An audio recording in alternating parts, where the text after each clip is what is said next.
conduct of the elections and their probable outcome. Thank you very much.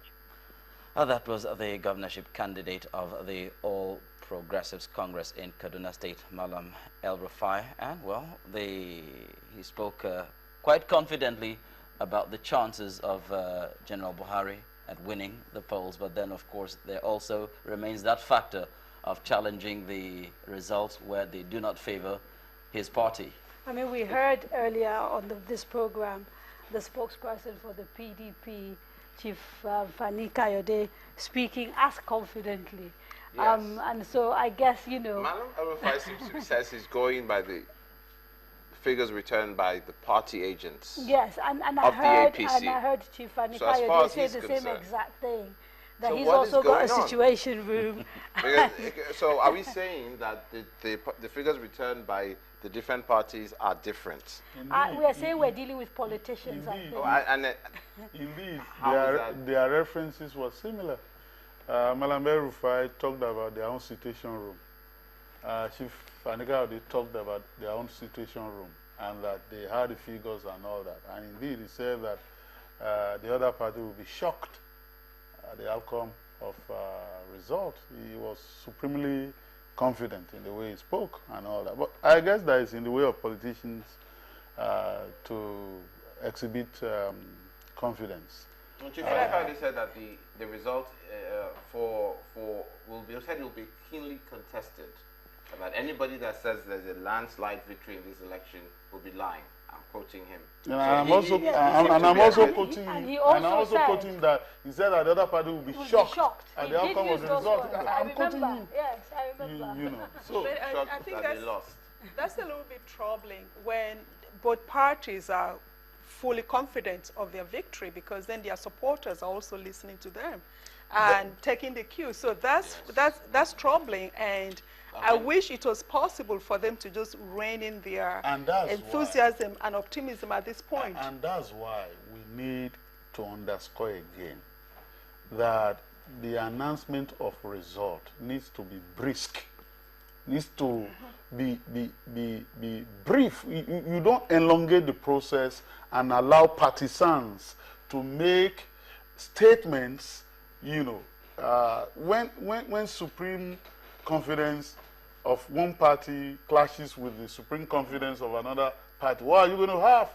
You know, because simulation can indeed be sold as reality. And I mean, I don't know. So it's important in the States, for example, and I think in the UK, which is sort of the place I know a little bit better, people stay up all night tracking election results. So I don't really understand why INEC is in bed as we talk, to be honest. Well, we had our channel television correspondent there. Charles was asking our correspondent that what did he know of why it was being postponed till tomorrow, and he had not been spoken with concerning that right there. So I think it's something that INEC... well, what Larry tried to make us understand at that point was that, look, those were the results INEC had that they announced. They just announced what they had available to them. And so, well, there was nothing else to announce. So they had to go back and wait for the rest of the results to come in before they start making the announcements. But we're good at vigils in this country. Yeah, INEC should have held a vigil. To wait for the results to come in at that time of the day. Sorry, Prof. I noticed too that both El-Rufai and Fani Kayode, up to this point, did not challenge whatever results. They did not place any major question mark on the results that have come in so far. Well, I mean, a little bit of... El-Rufai talked about irregularities in Akwa. Yeah, they talked about irregularities, but maybe not outrightly talking about the figures and all that. But I'm wondering, I mean, by the time all the results are announced, you know, because both of them have their own situation rooms and they have probably their own figures beforehand, at what point will they now diverge from what INEC is serving to Nigerians?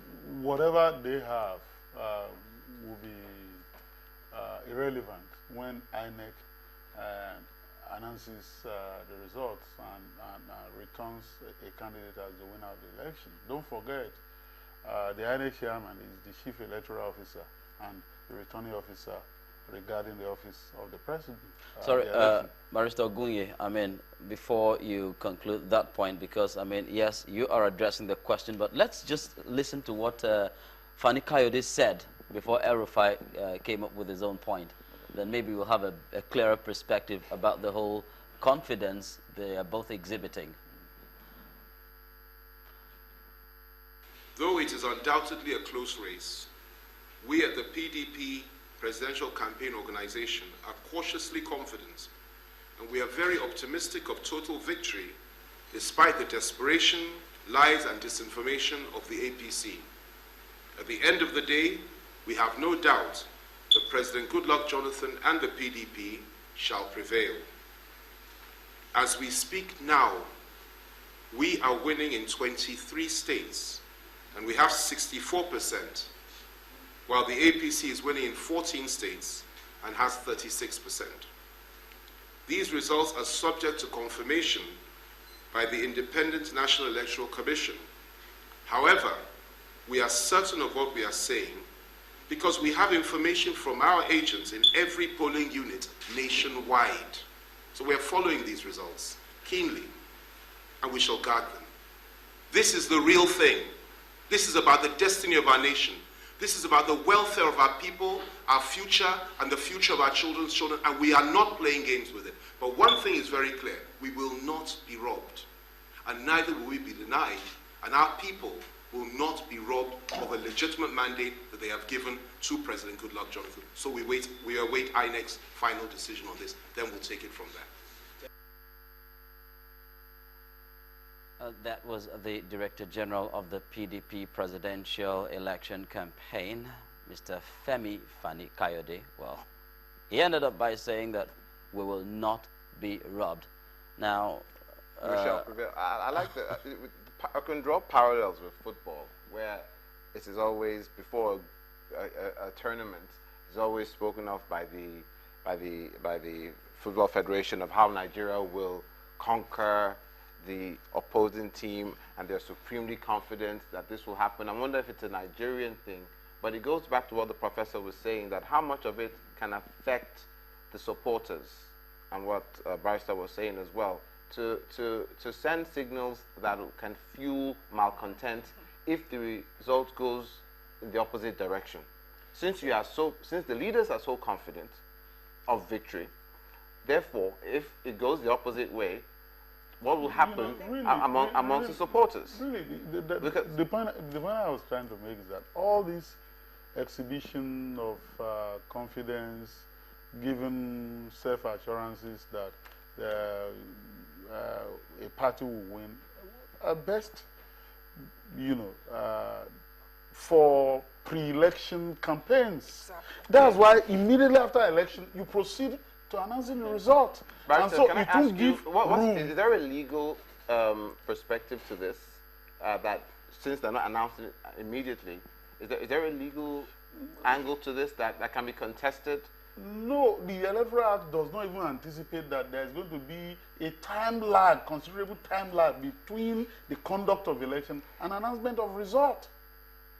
But now, owing to environmental factors and factors that we may not know, so you have this kind of elongation, and that is then permitting the political parties to weigh in and then start boasting again as they had boasted before election. All the boast ought to have been done away with campaigns.